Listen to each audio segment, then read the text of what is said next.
Vous écoutez RFI, il est 21h ici à Paris, 20h en temps universel. Romain Ozoui.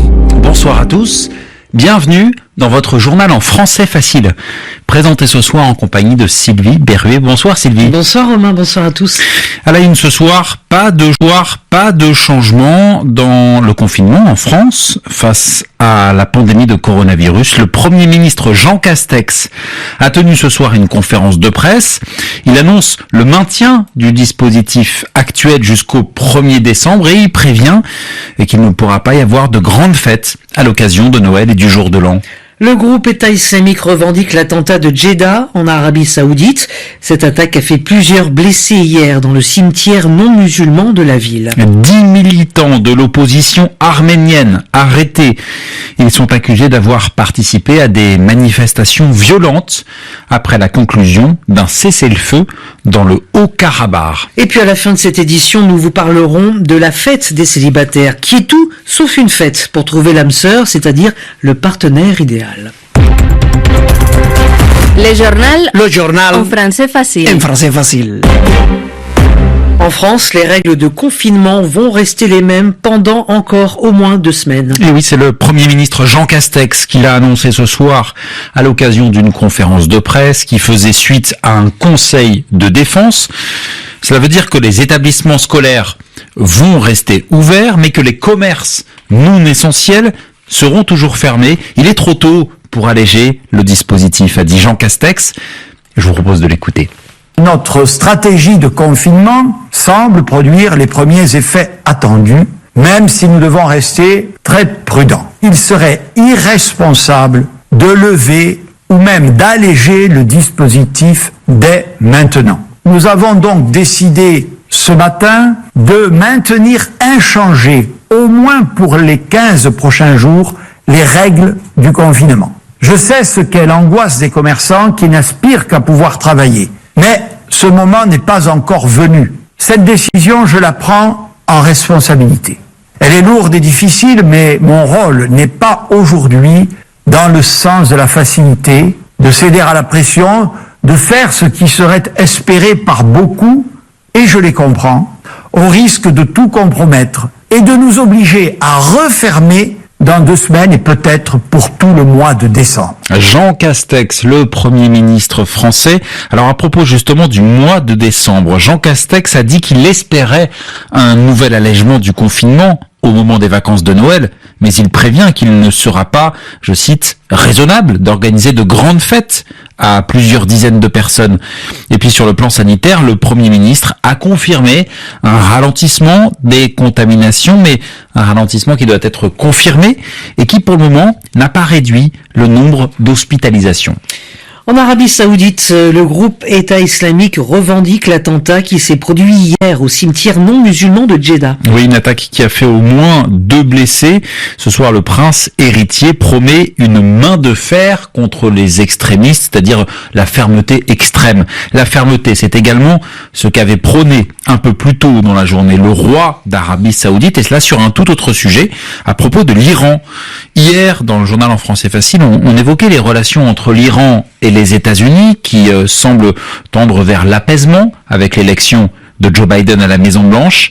Pas sûr que cela plaise aux autres pays de la région. Nicolas Falaise. Joe Biden souhaite relancer la voie diplomatique avec l'Iran, là où Donald Trump avait décidé de sortir les États-Unis de l'accord nucléaire iranien et imposer des sanctions qui asphyxient la République islamique. Rétablir le dialogue sera un immense défi pour le prochain président américain, car Téhéran s'est à son tour affranchi de certaines de ses obligations. L'Agence internationale de l'énergie atomique annonce cette semaine que l'Iran dispose d'un stock d'uranium enrichi 12 fois plus important que la limite autorisée par l'accord nucléaire. Une fois à la Maison-Blanche, Joe Biden devra aussi compter avec les alliés historiques des États-Unis au Moyen-Orient, Israël et les monarchies pétrolières du Golfe, qui ont applaudi les 4 années de présidence Trump dominées par l'agenda anti-iranien.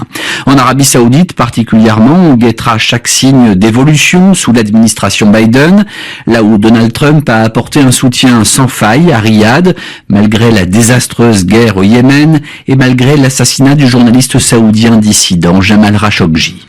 Voilà, Nicolas Falaise. Et puisque l'on évoque Joe Biden, sachez qu'à son tour, le pape François a félicité le futur président américain lors d'un entretien téléphonique. Joe Biden qui va devenir le deuxième président catholique des États-Unis après John Fitzgerald Kennedy. Une délégation russe est attendue demain, vendredi, en Turquie. Et il va s'agir de discuter du cessez-le-feu qui a été conclu dans le Haut-Karabakh, où s'affrontaient l'Azerbaïdjan et l'Arménie. Ce cessez-le-feu a été conclu sous l'égide de la Russie. Cela veut dire que la Russie supervise le texte. Un texte qui n'évoque pas un rôle de la Turquie dans ce cessez-le-feu. Or, Ankara affirme qu'il contrôlera son application aux côtés de Moscou. Alors quel sera exactement le rôle de la Turquie ? Eh bien aujourd'hui, le chef de la diplomatie russe, Sergueï Lavrov, a tenu à mettre les choses au clair. Le centre fonctionnera exclusivement en mode distant, en utilisant les moyens techniques pour effectuer un contrôle objectif, notamment des drones et d'autres technologies. Ces outils permettront d'évaluer la situation sur le terrain dans le Haut-Karabakh et avant tout sur la ligne de contact. L'objectif étant de déterminer laquelle des parties respecte l'accord et laquelle violerait les conditions du cessez-le-feu et l'accord de fin des hostilités. Les observateurs turcs ne pourront pas se déplacer en dehors de ces centres, qui seront implantés sur le territoire de l'Azerbaïdjan et non sur le territoire où s'est déroulé le conflit. Aucune unité de soldats de la paix turcs ne sera envoyée dans le Haut-Karabakh. Voilà, Sergueï Lavrov, le chef de la diplomatie russe. Et puis à noter dans le conflit du Haut-Karabakh, l'arrestation ce jeudi de 10 figures de l'opposition arménienne, des militants qui sont accusés d'avoir participé à des manifestations violentes dénonçant la signature de ce cessez-le-feu. Enfin, Romain, connaissez-vous la fête des célibataires ? Alors ce n'est pas une fête pour tenter de trouver l'amour, mais plutôt une fête de la consommation. Ouais, c'est pas mal. C'est tout simplement le plus gros événement du commerce en ligne. Ça nous vient de Chine, où cette fête a lieu chaque année le 11 novembre, donc c'était hier. Et à cette occasion, des millions de produits sont proposés à des prix défiant toute concurrence. Cette année, les recettes, tenez-vous bien, ont dépassé les 100 milliards d'euros. Reportage à Pékin, Stéphane Lagarde. Plus de 498 milliards de yuan de commandes atteints à l'heure de Cendrillon et à la fin du désormais traditionnel compte à rebours du 11 novembre. C'est une augmentation de plus de 26% par rapport à l'an passé, se réjouit le représentant de la plateforme de vente Tobao. Même si les chiffres sont un peu faussés cette année, les préventes ont commencé dès le 1er novembre. L'épidémie de coronavirus n'a pas freiné la boulimie d'achat des Chinois, bien au contraire, avec un boom de recherche sur les mots-clés santé, immunité et cosmétiques notamment. Après l'épidémie, les jeunes consommateurs, mais pas seulement, font davantage attention à ce qui concerne le bien-être du corps et la santé, explique Wang Yuping. Cela a aussi accéléré l'envie d'être connecté, de s'informer, de consommer mieux, ce qui nous pousse davantage à communiquer sur les réseaux sociaux, poursuit la représentante des laboratoires MedSpa spécialisés dans les soins réparateurs et qui eux aussi ont enregistré des records de vente. Outre les cosmétiques, les ordinateurs, plus de 100 000 ont été vendus dans les 3 minutes après minuit ce 11 novembre. Les machines à laver ou encore les climatiseurs restent dans le top des ventes. Record de livraison aussi à Danyang dans la province du Roubaix.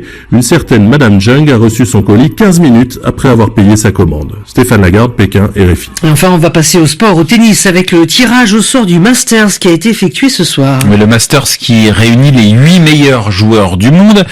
Il débute ce dimanche à Londres. Il y a 2 groupes qui s'opposent avant des demi-finales puis une finale. Le premier groupe mettra aux prises le numéro 1 mondial, Novak Djokovic, à Daniil Medvedev, Alexander Zverev, l'Allemand, et Diego Schwartzmann, l'Argentin. Et puis dans le second groupe, on retrouvera l'Espagnol Rafael Nadal, vainqueur à 12 reprises de Roland-Garros, l'Autrichien Dominic Thiem, le Grec Stefanos Tsitsipas et le Russe Andrei Rublev. Voilà, c'est bientôt la fin de ce journal en français facile. On va rappeler la principale information, c'était la conférence de presse ce soir du Premier ministre français Jean Castex qui annonce bien que le confinement qui a lieu en ce moment en France va durer au moins jusqu'au 1er décembre et qui prévient qu'il ne pourra pas y avoir de grandes fêtes de Noël et de grandes fêtes du jour de l'an cette année en France en raison de la pandémie de coronavirus. C'est 21h10 ici à Paris.